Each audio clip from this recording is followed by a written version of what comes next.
በምዕራብ ጎጃም ዞን በፍኖተ ሰላም ከተማ የተሻሻለ ዝርያ ያላቸው የአትክልትና ፍራፍሬ ችግኝ ህብረተሰቡ እንዲጠቀም እየተሰራ ነው። በከተማ አስተዳደሩ በወጀት ችግኝ ጣቢያ የለሙ ችግኞችን የአካባቢው ማህበረሰብ እንዲጠቀምና ልምድ እንዲቀስሙ ጥሪ ቀርበዋል። በተያዙ ዓመትም ከ600 ሺህ በላይ የአትክልትና ፍራፍሬ ችግኝ ተዘጋጅቷል። በችግኝ ጣቢያው ከ2017 ጀምሮ ችግኝ በማፍላት የስራ ዕድል የተፈጠረላቸው ወጣቶች ችግኝ ጣቢያው የማህበረሰብ ችግር የሚፈታና የእነሱንም ህይወት እንደቀየረላቸው ተናግረው ኮምፖስት በመጠቀም በርካታ ችግኝ ማዘጋጀታቸውንም ገልጸዋል።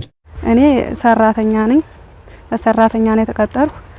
ያው መጀመሪያ ላይ እኛ ስራ አጥ ብንሆንም በዚህ ተወዳድረን በዚህ ስራ እድል ተጠቃሚ እንድንሆን ደሞዝ እንድናገኝ ሆነናል። ከዛም አልፎ ደግሞ ማህበረሰቡንም ጥቅም እያስገኘን ነው። ማለት ከሌላ ቦታ ችግኝ አምጠው የሚጠቀሙ ማህበረሰቦች ነበሩ። አሁን ደግሞ ከቅርቡ አግኝተው ይጠቀማሉ ማለት ነው። እኛም ደግሞ በደሞዙ እንጠቀማለን። መጀመሪያ ሬሾ አፈር አዘጋጅተን ቀየጣ ካዘጋጀን በኋላ መጀመሪያ ምሩ ሌቭል ይሆናል። ከዚያ ሌቭል ከሆነ በኋላ ፕላስቲክ ይጠቀጠቃል። ፕላስቲክ ከተጠቀጠቅን በኋላ ዘር ያው አቅርቦት ካለው መስሪያ ቤቱ ያቀርብልናል። አለያ እኛ በራሳችን ለቅመን የሚዘራ ዘሮችን እንዘራለን። ስራ እየሰራን ነው እስከ ባለን አቅማችን ማለት ነው።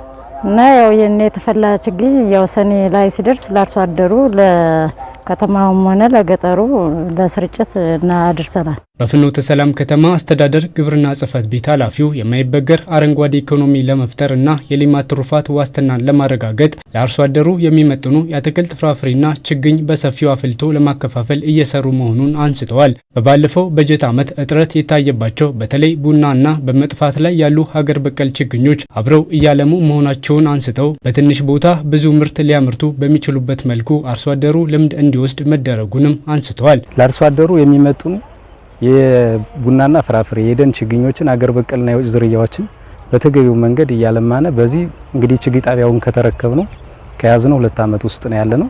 በዚህ 2 ዓመት ውስጥ አምና ካፈላነው ችግኝ የቡናና ፍራፍሬና የደን ችግኝ በተጨማሪ በ50% አሳድገን ነው በዘንድሮ ዓመት ያፈላነው።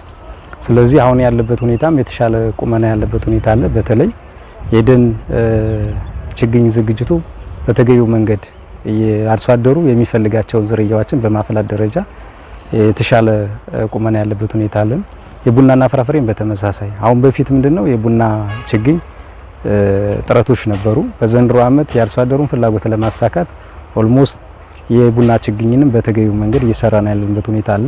የከተማ አስተዳደሩ ግብርና ጽሕፈት ቤት የአትክልትና ፍራፍሬ ባለሙያው ከዚህ በፊት ሰኔ ሲመጣ የአካባቢያችን ማህበረሰብ ይቸገር ነበር። ይህንን ችግር ለመቅረፍ ከተማ አስተዳደሩ ችግኝ ጣቢያ በማዘጋጀት አትክልትና ፍራፍሬ ችግኝ እያለማ ነው። በዚህ ችግኝ ጣቢያ የአካባቢው አርሶ አደር የአትክልት ፍራፍሬና ችግኝ ለማምጣት ወደ ሌላ ቦታ እንዳይሄዱ በትንሽ ቦታ ብዙ ምርት የሚያስገኙ የሙዝ፣ የስኳር ድንች፣ የጎደሬ እንዲሁም የባከን ቡናን በተሻለ ለማምረት አዲስ ዝርያ አምጥተው ችግኝ እያፈሉ መሆኑን ባለሙያው ተናግረዋል። አርሶ አደሮቹ ከውጣ ውረድ እንዲድኑ ስለሚፈለግና ቢያንስ በእኛ የሚተዳደሩ በፍኖተ ሰላም ከተማ አስተዳደር ስር ያሉ አርሶ አደሮቹ የራሳቸው ችግኝ ጣቢያ፣ የራሳቸው መማሪያ ቦታ፣ የራሳቸው የሚፈልጉትን ዝርያ የሚወስዱበት እንዲቋቋም ስለሚፈለግ ይሄ ተቋቁሟል ማለት ነው። ስለዚህ በዋናነት እኛ የምናሳስበው ምንድነው የኛ አርሶ አደር በዚህ ዓመት 100% ችግሩን ላንፈታ እንችላለን።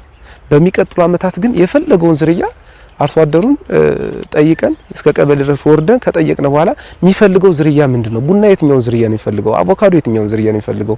ሙዝ የትኛው ዝርያ ነው? ፓፓያ የትኛው ዝርያ ነው የሚፈልገው ብለን አጥንተን እዚህ ላይ ማፍላት እንችላለን ማለት ነው። ስለዚህ ፍላጎትን መሰረት አድርገን ነው አሁን መስራት የፈለግነኛ። አካባቢው በቡና በሎሚና በሎሚ ዝርያ ይታወቅ የነበረ በመሆኑ አሁንም ይህንን ለመመለስ ትኩረት ተሰጥቶ እየተሰራ ነው።